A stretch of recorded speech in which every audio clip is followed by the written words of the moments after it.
All right, the Silver Sparkle K200B5. Just wanted to give you a little mini update, real quick update. You notice the reverb tank doesn't have the foam cover on it anymore.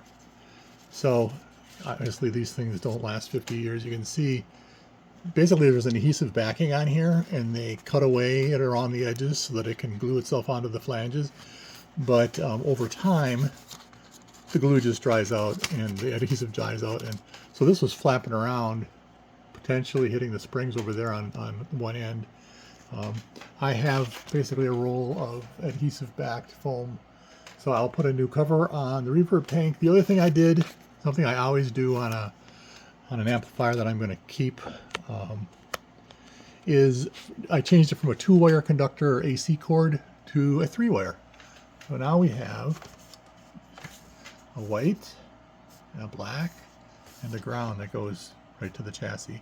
There used to be an actual little capacitor, an orange drop capacitor, actually, one of these guys, that ran from the black wire, which is the hot wire, to the ground. Now that should stop all the AC from going through it, but they call that a death cap. If that capacitor ever failed, you'd get full voltage on the case, which is also your jacks, which goes to your instruments, and all things are bad.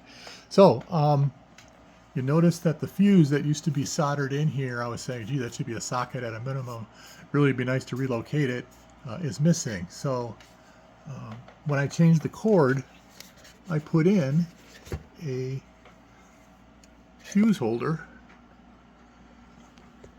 in the back there. So now you can get to the fuse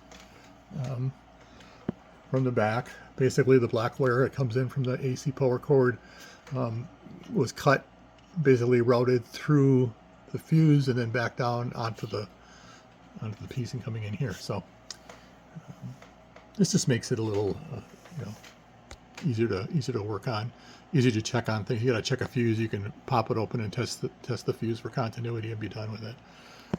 That's about it. I'm going to test the transistors here, the ones that are easy to get to, just to see whether they're really in trouble, because there might be more. There's actually 2 more same kind of transistors there, and then there's actually 4 in those little heat sinks on the board. I'm hoping those are okay. Those are hard to find nowadays, especially with the heat sinks. But I actually have a couple if I need to. But that's about it. This is really nearing the end. So pretty happy with this. Thanks for watching.